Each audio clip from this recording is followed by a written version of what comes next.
Hello and welcome to our tutorial on beat mapping and flex time. I've got a simple snare drum loop here which has different tempos throughout the track and I want to get them all the same, so this is what I'm going to be using beat mapping for.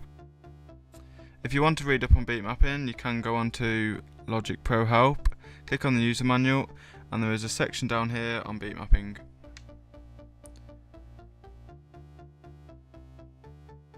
Okay, so to start off we're going to be wanting to find out the tempo of the start of the track, get a rough idea, so we're going to be opening the BPM counter and having a listen.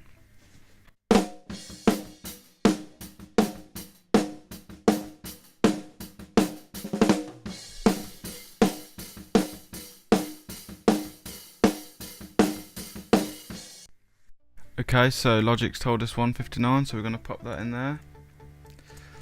And now we're going to play it with the metronome, and hopefully the first 4 bars should be in time, and then after that it should drift off, which is what we need to alter by beat mapping.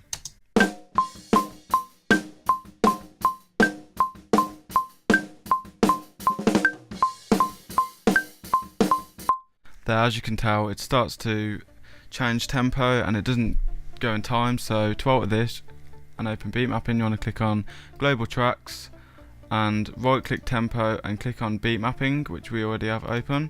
Then if you click the audio file, the transients should appear.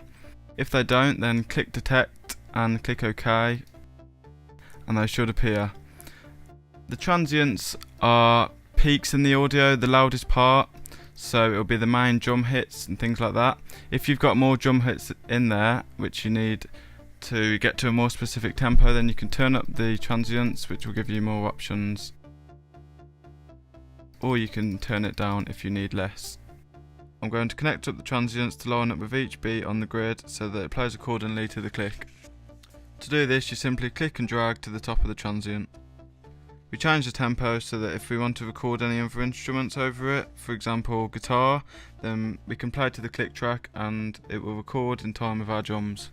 Okay, now as you see, I've connected up the first 8 bars to the transients and they should all be in time now. I'm going to play that back to you with the metronome on.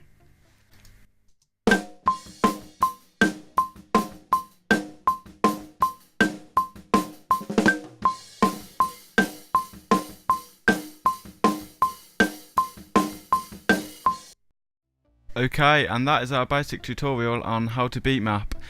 Obviously, if you want to do the whole track, you're going to have to go through each one and make sure they're all in time.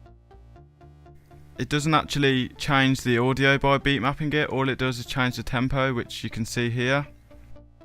I hope you enjoyed, and next we're going to be showing you how to do flex time. Here we have the same drum loop and the same tempo we used during beat mapping. With flex time, it is important to detect tempo before setting any flex modes, otherwise if you change the tempo during flex timing, the tempo of the whole track will actually change. So to start with, set the flex mode on by clicking on flex at the top. You click it, you can see all the different flex modes, which you can read about from Logic manual.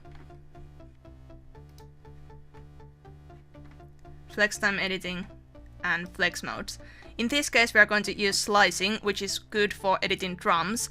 Other modes are rhythmic, monophonic, polyphonic, tempophone and speed.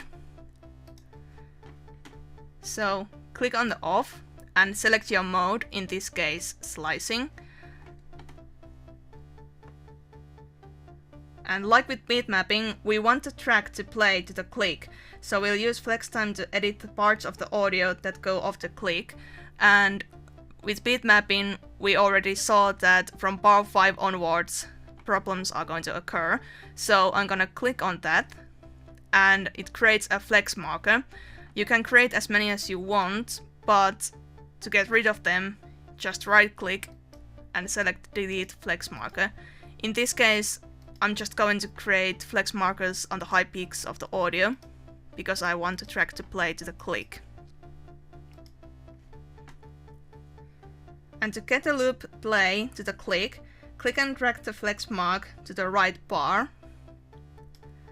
Now you can see 2 colors.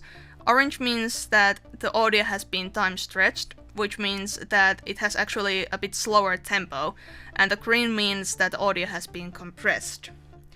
While with bitmapping you could correct a single note at a time, FlexTime allows you to correct the timing of an entire region. So here I'm going to do the first 8 bars for you. And now let's see how it sounds like when the click is playing.